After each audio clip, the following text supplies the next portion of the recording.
Everyone, so this is the summary of the poem Adam's Curse by William Butler Yeats.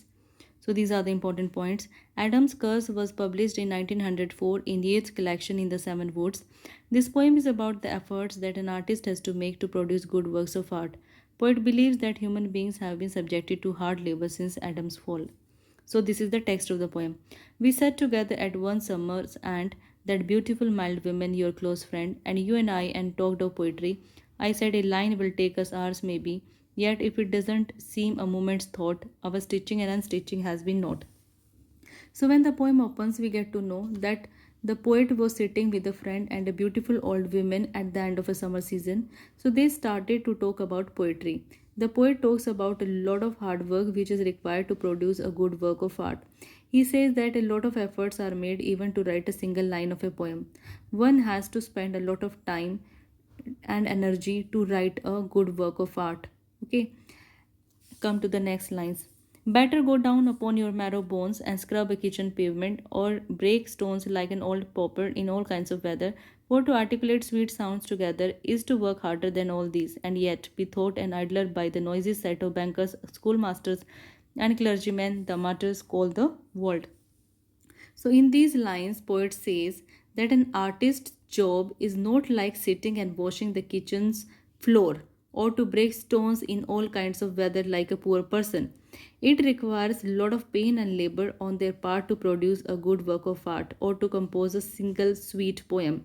He says that people think that bankers, school teachers, clergymen, and martyrs are active and artists are idlers.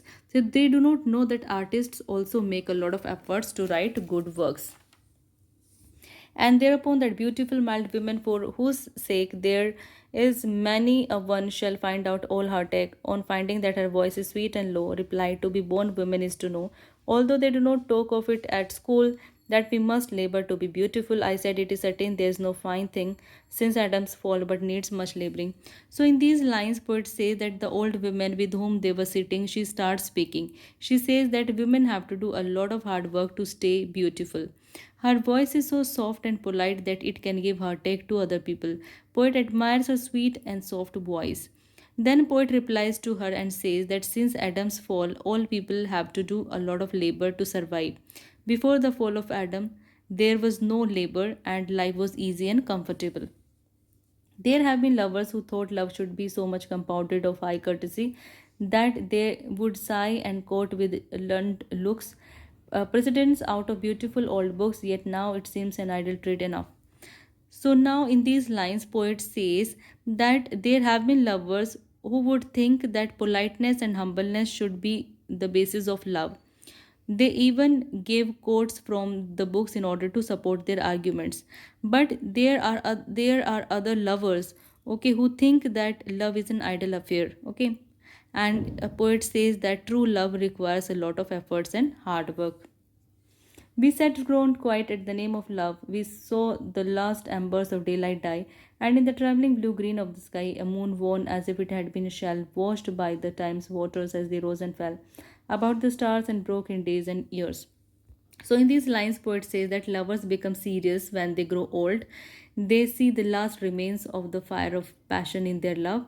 He gives the example of moon. He says that moon is hollow and looks exhausted and tired with the passage of time. Similarly, love also becomes serious and somber during the old age. I had a thought for no one but your ears that you were beautiful and that I strove to love you in the old highway of love, that it had all seemed happy and yet we had grown as weary hearted as that hollow moon.